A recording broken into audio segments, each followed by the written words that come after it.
Can you believe if it wasn't for you know what, we would have all seen Black Widow months ago? May 1st to be exact. That was the first release date, and then it was delayed to November 6th, which was originally going to be the Eternals. Now Black Widow has been pushed back again to May 7th of next year. An entire year of delays. 2020 sucks. Anyway, I'm not here to bemoan how miserable movie releases have been when there are much worse things happening in the world in the grand scheme of things. No, I'm here, like most of us, clinging to hope, and my hope has been what is now going to be the next MCU release after Far From Home, which was released in 2019. That feels like forever ago.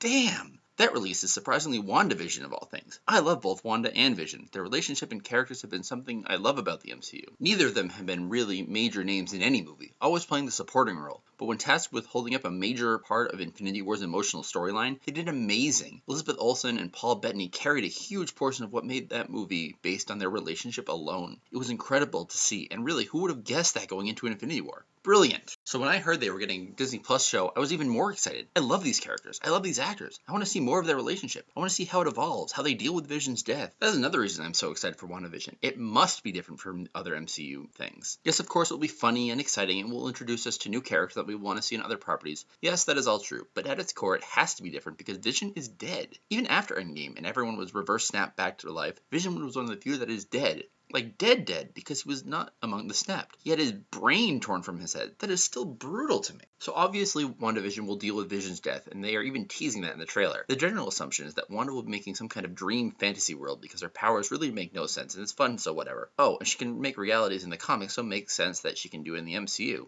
And seemingly WandaVision's plan is to use that to parody famous sitcoms. One of the most prominent ones in the trailer and images seems to imply that they are starting with black and white sitcoms, like Leave It to Beaver or I Love Lucy, which were always so sweet and saccharine that now they come off as fake or forced, and can easily get pushed just a bit further into the realm of creepiness, and it's such a brilliant decision. This is why I'm so excited. I love the MCU and the brand they've created, but it's time for them to wiggle a little. Have some fun, break some of their own rules. WandaVision doesn't look like a funny action MCU show, it looks darker, weirder, something different, and that sounds great. And not just dark in the Marvel Netflix shows way, because yes, while I loved the Marvel Netflix shows, I love some of them, and Iron Fist is just the worst thing the MCU has ever produced, they were still traditionally dark. Just not traditional for the MCU. WandaVision looks different. It looks weird. Have I mentioned that WandaVision is the first show taking full advantage of the fact that they have fully formed characters just wandering around and they are not afraid to use them? Just look at the cast list. Randall Wong is reprising his role as Agent Jimmy Woo from Ant-Man and the Wasp, while Kat Dennings is returning as Darcy from the Thor movies. So we've got side characters from the Avengers movies taking the lead roles, and we've got side characters from the Ant-Man movies and Thor movies all coming together in one crazy new show. This is the MCU I've been wanting. It's why I love the Avengers movies so much, because they can take pieces of other properties, things that have already been set up, and put them together and play with them in different ways. We get to see characters that were never planned to meet interact for the first time. Obviously it will not be on the same level as the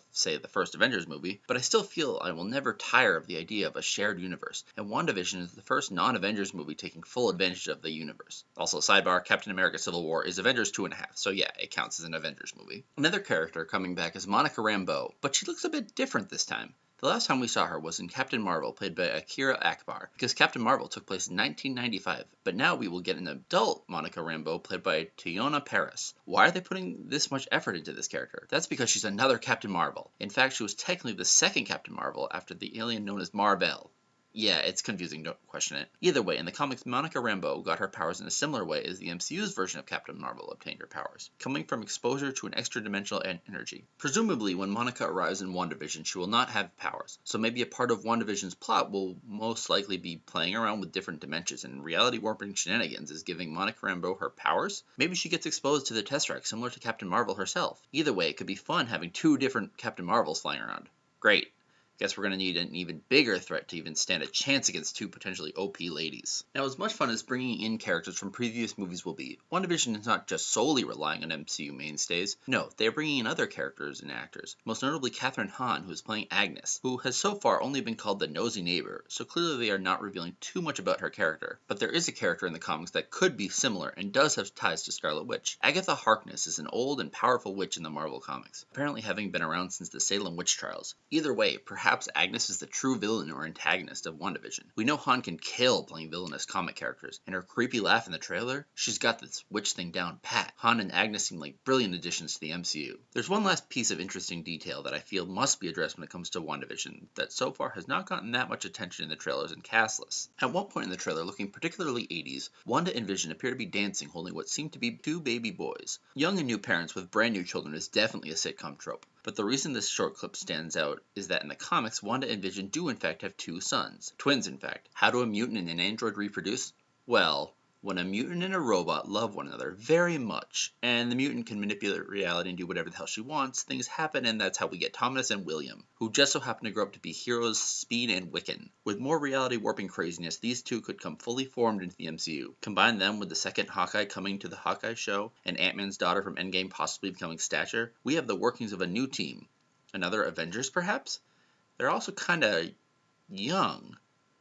Young Avengers. I'm hinting not so subtly at the potential characters for a Young Avengers TV show or spin-off movie. Marvel supposedly does not have any plans for the next Avengers movie, so maybe they take something completely new for a spin. Could be fun. I'm excited for WandaVision in case you couldn't tell. With old faces coming back, like potentially Quicksilver, who may or may not have gotten leaked, and new faces joining the fun, this will surely be a great start to Phase 4. December cannot come soon enough. See you later!